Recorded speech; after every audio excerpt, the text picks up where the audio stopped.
Welcome dear in our Maurya A to Z channel. My dear myself Amit Maurya और आज हम लोग सीखने वाले हैं पॉलीगॉन्स के विषय में। तो व्हाट इज पॉलीगॉन्स? पॉलीगॉन्स है क्या? तो चलिए समझते हैं। A flat shapes with at least 3 and usually 5 और more angles and straight sides is called polygon. कहने का मतलब क्या है? न्यूनतम 3 मतलब कम से कम 3 या फिर 5 से अधिक अगर सीधी भुजाएं हैं तो वो कहलाती हैं समतल आकृति, और जिसे हम बहुभुज के नाम से भी जानते हैं। समझ में आया? तो समतल आकृति होती है ये, 3 से कम नहीं होनी चाहिए और 5 से ज़्यादा हो सकती है ना। कहने का मतलब क्या? न्यूनतम 3 उसमें रेखाएं होनी ही होनी चाहिए। जैसे देखिए ये 1 नंबर पे आपको ट्रायंगल दिख रहा है, यहाँ पर 3 साइड्स है ना। कहने का मतलब क्या है? 3 रेखाएं हैं और तीनों किसी न किसी बिंदु पर मिली हुई हैं। सेकंड नंबर पे 4 रेखाएं हैं, चारों किसी न किसी बिंदु पर मिला हुआ है। इसी प्रकार थर्ड नंबर और फोर्थ नंबर को भी आप देख सकते हैं। तो ये सारी जो आकृतियां हैं वो सभी के सभी आपकी क्या है? पॉलीगॉन्स हैं। मेरे दोस्तों, अगर आप वीडियो के लास्ट तक बने रहे तो मेरी गारंटी है कि आपको नेक्स्ट कोई दूसरा वीडियो इससे रिलेटेड नहीं देखना पड़ेगा। सो अगर आपको पसंद आ रहा हो तो लाइक ज़रूर कर लो और नए हो तो चैनल को सब्सक्राइब जरूर कर लेना, जिससे ऐसे ही इंटरेस्टिंग वीडियो आपको लगातार मिलते रहें। तो टाइप्स ऑफ पॉलीगॉन्स, पॉलीगॉन्स के टाइप कितने होते हैं? Polygons are named on the basis of the number of sides they have. Thus a polygon with 3 sides is called a triangle and a polygon having 4 sides is called quadrilateral। कहने का मतलब क्या है? Polygons का मतलब होता है बहुभुज, है ना। तो बहुभुजों का जो नामकरण होता है named on the basis of the number of sides they have, यानी उनके जो साइड होते हैं ना, जो उनकी रेखाएं होती हैं, उनके आधार पर उनका नाम किया जाता है, नामकरण किया जाता है। ठीक है ना, उनके आधार पर इनका नामकरण होता है। जैसे जैसे कहने का मतलब क्या है? Thus a polygon with 3 sides, इस प्रकार जैसे कि किसी भी पॉलीगॉन में 3 साइड्स हैं। कितनी हैं? 3 साइड्स। किसी भी बहुभुज में अगर 3 साइड हैं तो इस कॉल्ड ट्रायंगल। तो उसे क्या बोलेंगे हम? ट्रायंगल बोलेंगे। ट्रायंगल मतलब क्या? त्रिभुज बोल देंगे। And a polygon having 4 sides, और जिनकी 4 भुजाएं हों तो उन्हें क्या बोलेंगे? तो उन्हें हम बहुभुज बोलेंगे। समझ में आया ना? तो इन बहुभुज और त्रिभुज ऐसे ही सब पार्ट होते हैं, तो वो किस हिसाब से मापे जाते हैं? उनके एंगल के हिसाब से मापे जाते हैं। समझ में आया? जिस तरीके से उनकी साइड्स होंगी उस तरीके उनका नाम रख दिया जाता है। कैसे? आओ आगे देखते हैं। जैसे यहाँ पर ट्रायंगल आपको दिख रहा है, इनकी 3 साइड्स है ना। देखो ब्लू कलर में ट्रायंगल है, 3 साइड्स हैं, है ना। तो ये 3 साइड्स मिला के ट्रायंगल बन गया। और ये जो क्वाड्रिलेटरल है वो क्या हो गया? इसके 4 साइड बन गए ना। तो 4 साइड को मिलाकर उसको क्या नाम दे देते हैं? तो क्वाड्रिलेटरल नाम दे देते हैं। आई होप समझ में आ रहा होगा आपको। चलो फिर नेक्स्ट को देखते हैं। अ polygon with 5 sides is called a pentagon, मतलब जिसकी 5 साइड होती है, जिनकी 5 भुजा होती है, उन्हें क्या बोलते हैं? तो उन्हें पंचभुज बोलते हैं, मतलब पेंटागॉन बोलते हैं। Will a pentagon with 6 sides is called a hexagon, और अगर वहीं पर 6 साइड हो जाए तो क्या बोलेंगे उन्हें? तो उन्हें हम हेक्सागॉन बोलेंगे। तो हेक्सागॉन को क्या बोलते हैं? खटभुज बोलते हैं। क्या बोलते हैं? खटभुज। और 5 भुजाओं वालों को क्या बोलते हैं? पंचभुज बोलते हैं। समझ में आया कि नहीं आपको? 5 भुजाओं वालों को पंचभुज और 6 भुजाओं वालों को खटभुज बोलते हैं। समझ में आया? क्लियर है आपको ना? तो चलो ठीक है, और अगर आपको क्लियर है तो कमेंट बॉक्स में यस जरूर लिख देना। चलिए नेक्स्ट को देखते हैं। अब नेक्स्ट क्या है? यहाँ पर देखिए उसी का ही आपको स्ट्रक्चर दे रखा है ना, कि पेंटागन में कितनी साइड आपको बताया गया था कि 5 साइड होंगी। पेंटागन, पेंटागन मीन्स मतलब क्या? 5 साइड्स। देखो यहाँ पर 1 2 3 4 5 साइड्स हैं। और हेक्सागन में कितनी होंगी? तो 6 साइड होंगी ना। हेक्सागन मतलब 6 साइड। तो यहाँ पर देखो 6 साइड है। क्लियर हो गया ना? चलो फिर आगे देखते हैं। Similarly a polygon with 7 sides is called a heptagon. इसी प्रकार अगर 7 भुजाओं वाले बहुभुज होंगे तो उन्हें हम सप्तभुज बोलेंगे, मतलब जिनमें 7 भुजाएं होंगी तो उसे क्या बोलेंगे? सप्तभुज। And polygon with 8 sides is called and octagon. और अगर वो 8 भुजाओं वाले बहुभुज होंगे, वो बहुभुज अगर 8 भुजा वाले होंगे तो उसे हम अष्टभुज बोलेंगे, मतलब ऑक्टागन बोलेंगे। समझ में आया? 7 साइड्स वाले को क्या बोलेंगे? हेप्टागन। तो 8 साइड वाले को क्या बोलेंगे? ऑक्टागन। 7 बहुभुज जो जिनकी भी 7 भुजाएं होती हैं उन्हें क्या बोलेंगे? तो सप्तभुज बोलेंगे। और 8 भुजाओं वालों को अष्टभुज बोलेंगे। वेरी इजी है ना। और अगर तनिक भी आपको संशय हो, मतलब थोड़ा सा भी आपको हार्ड लग रहा हो, तो रिपीट एंड रिपीट वीडियो को जरूर रिपीट करके देखना, ये मेरी रिक्वेस्ट है। तो देखिए इसका एग्जाम्पल भी हेप्टागोन है ना। हेप्टागोन में कितनी आपको अभी बताई गई रेखाएं, कितनी भुजाएं होंगी, तो 7 होंगी ना, 7 होंगी। देखो यहाँ पर काउंट करो 7 है कि नहीं, 1 2 3 4 5 6 7, 7 है। और ऑक्टागोन में कितनी होंगी, तो 8 भुजाएं होंगी। कितनी होंगी, 8 होंगी। तो काउंट करो 1 2 3 4 5 6 7 8, 8 है कि नहीं, समझ में आया आपको। तो टाइप्स ऑफ पॉलीगॉन्स में नेक्स्ट आता है, polygon is said to be equilateral when all its sides are equal. कहने का मतलब जो बहुभुज होता है उसके बहुभुज को समान पार्श्व कहा जाता है। यानी कि बहुभुज के जो सारी जो रेखाएं हैं वो अगर बराबर हों तो उसे हम क्या बोलते हैं, पार्श्व बोलते हैं, समान पार्श्व कहा जाता है। ठीक है, तो उसकी सभी भुजाएं समान होती हैं, समझ में आया कि नहीं। उसकी सारी भुजाएं समान हो तो उन्हें समान पार्श्व कहा जाता है। And it is said to be equiangular when all its angle are equal. यानी ऐसे कोण को समकोण कहा जाता है जिसकी सभी भुजाएं क्या होती हैं, बराबर होती हैं, इक्वल होती हैं। समझ में आया। A polygon which is both equilateral and equiangular is said to be a regular polygon. मतलब एक समबाहु, एक जो बहुभुज होता है जो समबाहु और समकोण दोनों होता है। समबाहु मतलब सारी भुजाएं बराबर हो, और समकोण का मतलब क्या है, उसमें 90 अंश का कोण भी हो, तो एक नियमित बहुभुज कहलाता है। उसे हम क्या बोलेंगे, रेगुलर पॉलीगॉन बोलेंगे, मतलब नियमित बहुभुज बोलेंगे। आपको क्लियर हो गया होगा, आशा करता हूँ आपको समझ में आ रहा होगा। ठीक है, तो चलो अब आते हैं ट्रायंगल्स के बारे में। आपने उधर तो समझ लिया, अब यहाँ से आपका ट्रायंगल्स स्टार्ट होता है। अब ट्रायंगल्स के बारे में भी जानकारी ले लेते हैं। Triangles is a closed plane figure bounded by 3 straight lines. मतलब त्रिभुज क्या होता है, एक बंद समतल आकृति हो। समतल का मतलब क्या, जैसे कि बिल्कुल आप बैठे हुए हो चटाई पे डाल के, तो समतल आकृति हो गई ना, एकदम सिंपल सी आकृति।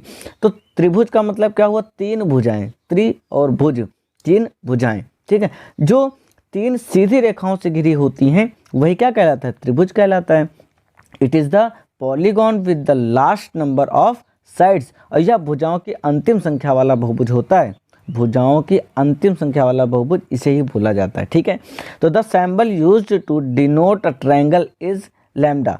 तो ये लैम्डा टाइप का एक त्रिभुज का निरूपण होता है कि जब भी हमको त्रिभुज दर्शाना होगा तो हम इस प्रकार का एक लैम्डा टाइप का एक आकृति बना देंगे, तो उसे ही क्या बोलेंगे, हम ट्रायंगल बोलेंगे, मतलब त्रिभुज बोलेंगे। चलो आगे देखते हैं। जैसे ये आपका एक त्रिभुज है जिसमें ए बी एंड सी ये तीनों भुजाएं हैं। समझ में आया आपको, तो इसे ही हम ट्रायंगल्स बोल सकते हैं, है ना। तो टाइप्स ऑफ ट्रायंगल, ट्रायंगल के कितने प्रकार होते हैं। जो triangles can be classified on the basis of 2 criteria, length of their sides और मैग्नीट्यूड ऑफ दियर एंगल्स।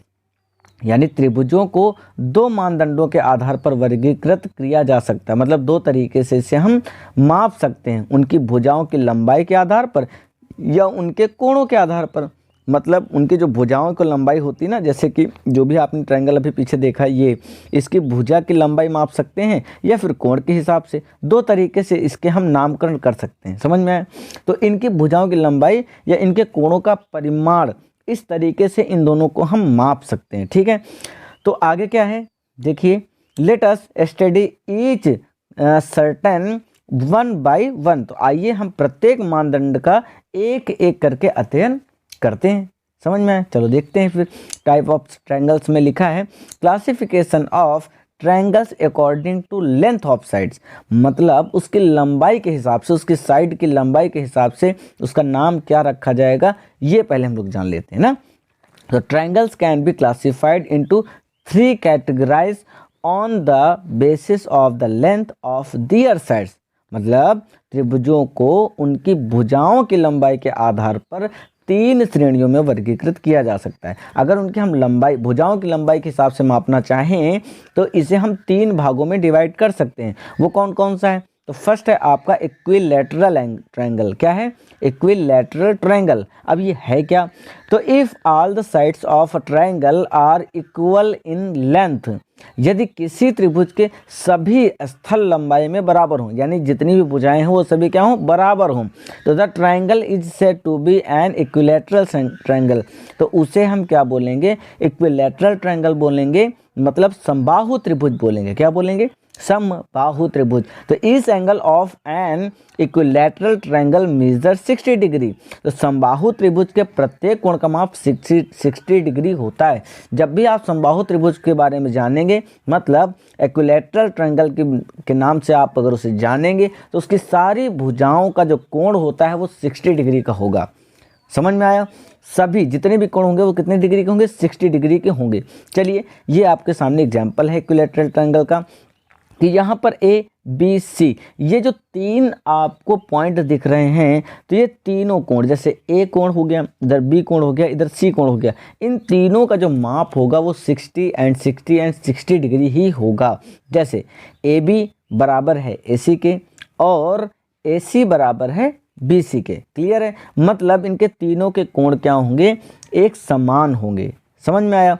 अब आगे नेक्स्ट आता है आइसोसेल्स ट्रायंगल। आइसोसेल्स ट्रायंगल्स क्या होता है? If two sides of triangle are equal in length, यदि किसी त्रिभुज की दो भुजाओं की लंबाई बराबर हो। कितनी भुजाओं की लंबाई? Only two. अगर दो भुजाओं की लंबाई बराबर हो तो the triangle is called the isosceles triangle कहलाएगा। मतलब वो त्रिभुज कहलाता है। क्या कहलाता है? त्रिभुज कहलाता है। तो the two angles opposite to the two equal sides are also equal. तो दो समान भुजाओं के सम्मुख दो कोण भी बराबर होते हैं। ये बात समझना बहुत जरूरी है आपके लिए। फिर से इसको समझ लेते हैं। यदि किसी त्रिभुज की दो भुजाओं की लंबाई बराबर हो, कितनी भुजाओं की लंबाई? Only two. दो भुजाओं की लंबाई बराबर हो तो त्रिभुज कहलाता है। और समद्विबाहु त्रिभुज, जो समद्विबाहु त्रिभुज, इसे क्या बोलेंगे? आइसोसेल्स ट्रायंगल को बोलते हैं समद्विबाहु त्रिभुज। सम का मतलब होता है बराबर होना, द्विबाहु मतलब दोनों भुजा बराबर होना। तो दो समद्विबाहु का मतलब क्या हो गया? दोनों भुजा बराबर होने वाला त्रिभुज। समझ में आया? समद्विबाहु त्रिभुज। तो दो समान भुजाओं के सम्मुख दो कोण। तो जब ये दोनों समान भुजाओं के जो कोण होंगे, इनके सम्मुख दो कोण, अगर इनके सामने भी इनके जैसे दो कोण हो जाएं तो वो बराबर होते हैं। ये बात जान लीजिए, ठीक है ना? देखिए इस इमेज में आइसोसेल्स ट्रायंगल, यहाँ पर देखिए कि यहाँ पर ए बी सी 3 पॉइंट आपको दिए गए हैं ट्रायंगल में ना। तो यहाँ पर ए बी रेखा, AC रेखा की ये क्या है? बिल्कुल इक्वल है ना, सिंबल लगा हुआ है ना इक्वल का। एक देखो 1 यहाँ पर इंडिकेटर दिया हुआ है। तो ए बी और ए सी जो रेखा है वो दोनों कोण बना रहे हैं। बी पर कोण बन रहा है 72 डिग्री का और सी पर भी कोण बन रहा है 72 डिग्री का, और ए पर 36 डिग्री का कोण बन रहा है। वो अलग हो गया। समझ में आया कि नहीं? इनकी दोनों भुजाएं आपस में क्या है? बराबर हैं। तो इसे हम कह सकते हैं ना डी ई बराबर डी एफ। मतलब अगर हम इसे यहाँ पर ए बी मान लें, डी ई जहाँ पर लिखा हुआ से ए बी मान ले, तो हम ए बी बराबर ए सी लिख सकते हैं ना। ए बी बराबर ए सी। तो त्रिभुज A B C is an isosceles triangles हो जाएगा। समझ में आया? तो कोण ई, यहाँ पर जो कोण ई दिया हुआ है ये क्या है आपका? तो कोण बी कह सकते हो। कोण बी एंड कोण C are the angles opposite to the equal sides. तो ये जो दोनों एक दूसरे के क्या हैं? अपोजिट साइड्स हैं और वो भी बराबर हैं। तो यहाँ पर D F and D E लिखा हुआ ना। D F and D E का मतलब क्या हुआ? ए बी इक्वल टू ए सी। ये दोनों ही आपस में क्या है? एक दूसरे के बराबर हैं। आई होप आपको समझ में आया होगा कि आइसोसेल्स ट्रायंगल क्या है। बी और सी दोनों पॉइंट एक दूसरे के अपोजिट हैं कि नहीं? ये बताओ, क्लियर हुआ? दोनों एक दूसरे के अपोजिट हैं। बी सी के अपोजिट है, मतलब सामने सामने है ना, और सी बी के अपोजिट है। तो दोनों के मान एक जैसे होंगे। ये आइसोसेल्स ट्रायंगल्स बोलता है, मतलब समद्विबाहु त्रिभुज बोलता है। जब भी दो भुजाएं इनकी बराबर होगी तो इनके सम्मुख कोण आपस में क्या हो जाएंगे? बराबर हो जाएंगे। इनके सामने के कोण क्या हो जाएंगे? बिल्कुल इक्वल हो जाएंगे, बराबर हो जाएंगे। क्लियर? चलो नेक्स्ट पे चलते हैं। नेक्स्ट है आपका स्केलेन ट्रायंगल। स्केलेन ट्रायंगल क्या होता है? If none of the sides of triangle are equal. यदि किसी त्रिभुज की कोई भी भुजा बराबर ना हो, अभी तो दो भुजा बराबर हो गई थी, लेकिन ऐसे त्रिभुज जिनकी कोई भुजा बराबर ना हो तो क्या होगा, it is said to be a scalene triangle. तो ऐसे ट्रायंगल को, ऐसे त्रिभुज को हम विषम कोण त्रिभुज बोलते हैं। क्या बोलते हैं, विषम कोण त्रिभुज। मतलब वो समकोण त्रिभुज नहीं होगा, है ना, तो क्या कहलाएगा, वो विषम कोण त्रिभुज कहलाएगा, है ना, स्केलन ट्रायंगल कहलाएगा। कैसे होगा वो कोण, कैसे होता है, ये देखो ए बी सी, यहाँ पर 3 पॉइंट आपको दिए गए हैं, तो बी सी के बराबर नहीं है और ना ही सी ए के बराबर है, ना ही ए बी के बराबर, है ना। None of 3 sides A B C C A are equal, मतलब इनमें से कोई भी भुजा एक दूसरे के बराबर नहीं है। तो त्रिभुज A B C is a scalene triangle. तो त्रिभुज ए बी सी जो आपको दिया गया है वो आपका स्केलन ट्रायंगल है। कहने का मतलब क्या है, विषम त्रिभुज, है ना। क्या कहलाएगा वो, विषम कोण त्रिभुज कहलाएगा। आई होप आपको क्लियर हो गया होगा। तो चलिए फिर इसका सेकंड टाइप देखते हैं, सेकंड तरीका इसका मापने का क्या होता है। तो classification of triangles according to the magnitude of angles. अब उसके मैग्नीट्यूड ऑफ एंगल से कैसे मापते हैं, अभी तक तो आपने भुजाओं के आधार पर देख लिया, अब उसके एंगल्स के आधार पर कैसे उसका नामकरण करते हैं वो सीखते हैं। तो triangles can also be classified into 3 categorise on the basis of the magnitude of their angles. त्रिभुजों को उनके कोणों के परिमाण के आधार पर भी 3 श्रेणियों में वर्गीकृत किया जाता है। मतलब उनकी भुजाओं के आधार पर भी 3 भागों में बांटा गया था और इनके परिमाण के आधार पर भी 3 भागों में बांटा जाएगा। वो कैसे, चलो देखते हैं। पहला आपका एक्यूट एंगल्ड ट्रायंगल है, एक्यूट एंगल्ड ट्रायंगल है ना। If all the 3 angles of triangle are acute it is called an acute angled triangle. यदि किसी त्रिभुज के तीनों कोण न्यून कोण हो, तीनों कोण क्या हो, न्यून कोण हो, तो उसे न्यून कोण त्रिभुज बोलते हैं, मतलब एक्यूट एंगल्ड ट्रायंगल बोलते हैं। क्लियर है। तीनों कोण क्या होना चाहिए, तीनों कोण न्यून कोण होना चाहिए। न्यून कोण का मतलब क्या होता है, एक्यूट एंगल का मतलब क्या होता है, 90 डिग्री से कम, 90 डिग्री से कम वाले को ही तो न्यून कोण या फिर एक्यूट एंगल बोलते हैं, है कि नहीं। तो the measure of each of the 3 angles is less than 90 degree, so we called tribhuj ABC acute angled triangle. The measures of each of the 3 angles is less than 90 degree.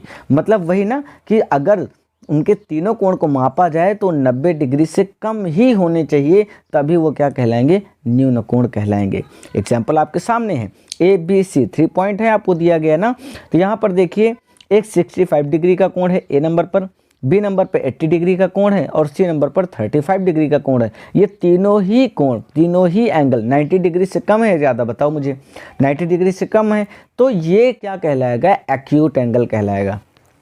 क्या कहलाएगा my dear friends, तो acute angle कहलाएगा। Clear हुआ आपको, है ना। Next देख लो फिर से समय, राइट एंगल ट्रायंगल क्या होता है, when one of the angles of triangle is a right angle. जब त्रिभुज का एक कोण समकोण हो, एक ही कोण आपको समकोण होना चाहिए, 2 3 नहीं, एक ही कोण समकोण होता है, ठीक है, it is called a right angle triangle, तो उसे ही समकोण त्रिभुज कहा जाता है। क्लियर।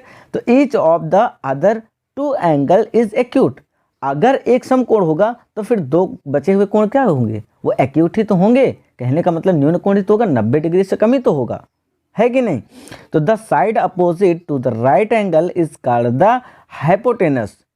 तो जो समकोण का विपरीत पक्ष होता है, जो समकोण 90 डिग्री के जस्ट सामने वाला जो कोण होता है उसे हाइपोटेनस बोला जाता है, मीन्स उसे कर्ण बोला जाता है। क्या बोला जाता है, कर्ण, और इंग्लिश में क्या बोलते हैं, हाइपोटेनस बोलते हैं। क्लियर हुआ। तो जो 90 डिग्री के जस्ट सामने वाला होगा वही हाइपोटेनस होगा। एग्जाम्पल में देखो, एग्जाम्पल में यहाँ पर लिखा हुआ है कोण 1, कोण 2, कोण 3, है ना, और यहाँ पर सी लिखा हुआ है जहाँ पर लिखा है हाइपोटेनस, और ए आपका लेग है, बी लेग है, 2 लेग हैं, और यहाँ 3 नंबर जो है 90 डिग्री का कोण बना रहा है या नहीं बना रहा है, ये बात समझ में आना। तो 90 डिग्री का कोण बना रहा है तो राइट एंगल ट्रायंगल हुआ कि नहीं हुआ। अब इसके बाद 1 नंबर और 2 नंबर का जो कोण है वो 90 डिग्री से कम ही तो होगा, तो वो क्या कहलाएगा, एक्यूट एंगल हो जाएगा, ये दोनों एक्यूट एंगल हो जाएंगे। तो 90 डिग्री के जस्ट सामने वाला, देखो 3 नंबर के जस्ट सामने जो आपको एक रेखा दिख रही है सी वाली, उसे ही हम क्या बोलेंगे, हाइपोटेनस बोलेंगे। तो हिंदी में क्या बोलेंगे, इसे कर्ण बोलते हैं। क्लियर है। तो कोण 3 इज अ राइट एंगल, तो कोण 3 क्या, राइट एंगल है। क्लियर। तो कोण 1 2 3 is the right angle triangle और C is the hypotenuse of the triangle. तो सी क्या है, हाइपोटेनियस ट्रायंगल है, कहने का मतलब क्या हुआ, वो कर्ण है। नेक्स्ट आपका आता है obtuse angle triangle. Obtuse angle triangle क्या होता है, चलो इसको समझते हैं। When one of the angles of a triangle is of the we call it an obtuse angle triangle. जब किसी त्रिभुज का कोई एक कोण उसका होता है, जब किसी त्रिभुज का कोई एक कोण उसका होता है तो हम उसे अधिक कोण वाला त्रिभुज कहते हैं। कहने का मतलब क्या है, उसका एक कोण 90 डिग्री से ज़्यादा होना चाहिए, ठीक है। आगे देखो, in an obtuse angle triangle each of the other two angles are always acute. कहने का मतलब है कि एक अधिक कोण वाले त्रिभुज में अन्य दो कोणों में से प्रत्येक हमेशा न्यून कोण होता है। अब जो दो कोण होंगे वो आपके न्यून कोण होंगे, लेकिन एक जो होगा वो अधिक कोण होगा। अधिक कोण क्या होता है, 90 डिग्री से ज़्यादा वाला कोण।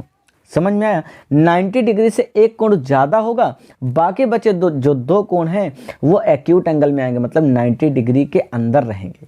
क्लियर है। एग्जाम्पल में देखो, ये देखो यहाँ पर 50 डिग्री लिखा हुआ, 110 डिग्री लिखा हुआ, 20 डिग्री लिखा हुआ। तो 110 डिग्री जो है ये आपका क्या है, तो ये ऑप्टस एंगल है ना, और जो 50 डिग्री और 20 डिग्री वो क्या है, एक्यूट एंगल है। तो इन दोनों को ही मिलाकर क्या हो जाता है, ऑप्टस एंगल एंड ट्रायंगल हो जाता है। समझ में आया कि नहीं आपको, क्लियर हो गया होगा ना आपको। तो यहाँ पर एक आपका कोण 90 डिग्री से ज़्यादा होता मतलब अधिक कोण हो जाता है, और दो आपके क्या हो जाएंगे, 90 डिग्री से कम हो जाएंगे, मीन्स एक्यूट एंगल हो जाएंगे। तो कोण A measures more than 90 degree and hence is an obtuse angle. तो ये जो मेजर ए मतलब जहाँ पर 110 डिग्री है वो ए पॉइंट है, तो ये क्या हो जाएगा, 90 डिग्री से ज़्यादा हो जाएगा, इस वजह से ये ऑप्टस एंगल कहलाएगा। और त्रिभुज A B C is an obtuse angle triangle, और पूरा का पूरा त्रिभुज ए बी सी क्या कहलाएगा, ऑप्टस एंगल एंड ट्रायंगल कहलाएगा। आई होप आपको क्लियर हो गया होगा। तो चलिए ठीक है साथियों, फिर हम मिलते हैं नेक्स्ट एपिसोड में। तब तक के लिए चैनल को लाइक कर लेना और दोस्तों के साथ ज़रूर शेयर कर देना, जिससे कि उनको भी इसका लाभ मिल सके। थैंक यू, जय हिंद।